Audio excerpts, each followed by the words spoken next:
Hello friends, तो आज हम बात करेंगे कोऑर्डिनेट ज्योमेट्री यानी कि निर्देशांक ज्योमेट्री के बारे में। तो उस बहुत सारे इम्पोर्टेंट है जो कि ऑब्जेक्टिव क्वेश्चन में बिहार बोर्ड में ख़ास तौर पर पूछा जाता है।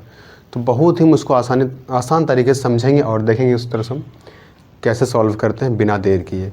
आपके सामने कुछ क्वेश्चन आ चुका है मेरे, जिसको हम चुटकियों में सॉल्व करेंगे और ये ऑब्जेक्टिव के लिए सिर्फ वस्तुनिष्ठ प्रश्न है, ठीक है।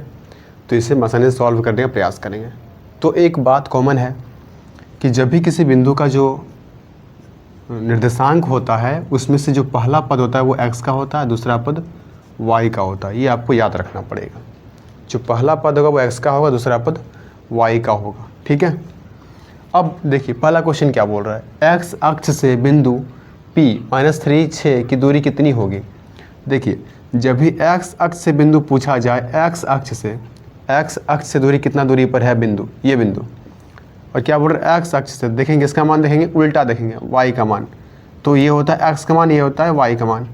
अगर x अक्ष से दूरी पूछे बिंदु का तो y का मान लिख देंगे। तो y का मान इसमें क्या दिया हुआ है, 6। y का मान क्या है, 6। तो सिंपल इसका आंसर हो गया 6 इकाई दूरी पर है, ठीक है।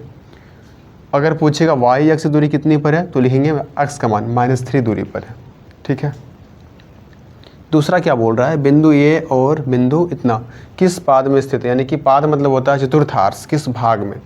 जैसा कि हम जानते हैं अगर 2D होता है तो उसमें 4 पाद बनता है, ठीक है। ये होता है x, ये y एक्सिस है, ठीक है। ये x डैश, ये y डैश, नेगेटिव पार्ट है। ये 4 भाग बन गए, इसी को बोलते हैं पाद या फिर चतुर्थांश, क्वाड्रेंट, ठीक है। तो इसमें जो x का मान होता है वो क्या होता है, प्लस होता है। इसमें y का मान प्लस, तो इसका जो बिंदु निकलेगा सब निकलेगा प्लस प्लस में, ठीक है। अब देखते हैं, चूंकि x का मान अंदर प्लस होता है और 0 के इस पार्ट होगा माइनस, फिर y का मान 0 से ऊपर होगा प्लस, नीचे होगा माइनस। तो इस भाग की बात करेंगे तो इसमें x प्लस है और y प्लस है।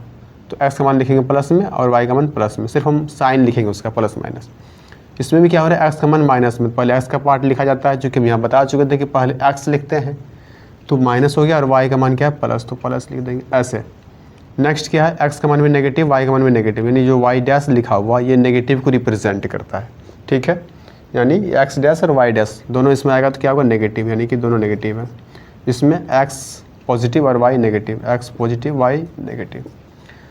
और हम घूमेंगे कहाँ से स्टार्ट करेंगे, यहाँ से, फर्स्ट, सेकेंड, थर्ड और फोर्थ, प्रथम, द्वितीय, तृतीय और चतुर्थ, ठीक है।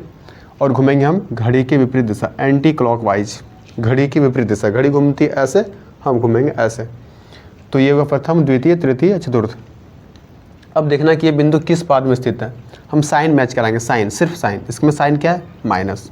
इसमें क्या है, कुछ नहीं है तो प्लस, पहला साइन आ गया। इसमें क्या है, माइनस। इसमें क्या है, 4 के आगे कुछ नहीं है तो प्लस है। तो दोनों साइन देख रहे हैं कि एक जैसा है। ये साइन किस में आ रहा है, फट से रिकॉल करना माइंड में ये कि माइनस यहाँ है और ये प्लस, यानी कि सेकेंड में है। तो ये जो दोनों बिंदु होगा वो होगा द्वितीय पाद में या फिर द्वितीय चतुर्थांश में।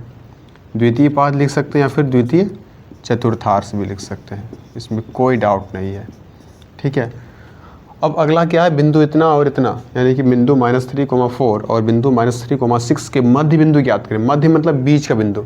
देखिए जब भी हम किसी को मध्य निकालना होता है, जैसे मान लीजिए इस लकीर की लंबाई है मान लीजिए 8 सेंटीमीटर, तो हम डिवाइड क्या करेंगे, मध्य बिंदु कहाँ होगा, तो इसका आधा कर देंगे। क्या करेंगे, आधा, 2 से डिवाइड, 2 चौके 8, यानी कि मान लीजिए यहाँ से है 4 तो यहाँ से यहाँ 4, तो ये बिंदु इसका हो जाएगा मध्य बिंदु। वैसे इसमें क्या करना है, आधा करना है, ठीक है। तो पहले क्या करेंगे, x का पार्टी कौन होता है ये, और y का भाग ये, x का भाग ये, y का भाग ये। इसमें क्या करेंगे, x को x के साथ जोड़ देंगे और y को y के साथ जोड़ देंगे और उसको 2 से डिवाइड कर देंगे। जैसे -3 और प्लस -3 दोनों को जोड़ दिए, अब बाय 2, फिर यहाँ 4 + 6 बाय 2, यानी x का भाग x से जोड़ेंगे और y का भाग y से जोड़ेंगे, 2 से दोनों में डिवाइड कर देंगे, ठीक है। तो -3 और ये प्लस माइनस माइनस ही हो जाएगा, तो -3 बाय 2, और ये हो जाएगा 6 और 4 10 बाय 2। तो 3 क्या होगा, 6, -6 बाय 2 और 10 बाय 2 कटा देंगे तो आ जाएगा -3 और ये आ जाएगा 5, यानी कि मेरा मध्य बिंदु क्या है, -3, 5। इसका सूत्र अगर चाहो तो लिख सकते हैं x1 + x2/2 और y1 + y2/2, सिंपल। तो ये था इसका क्वेश्चन। अब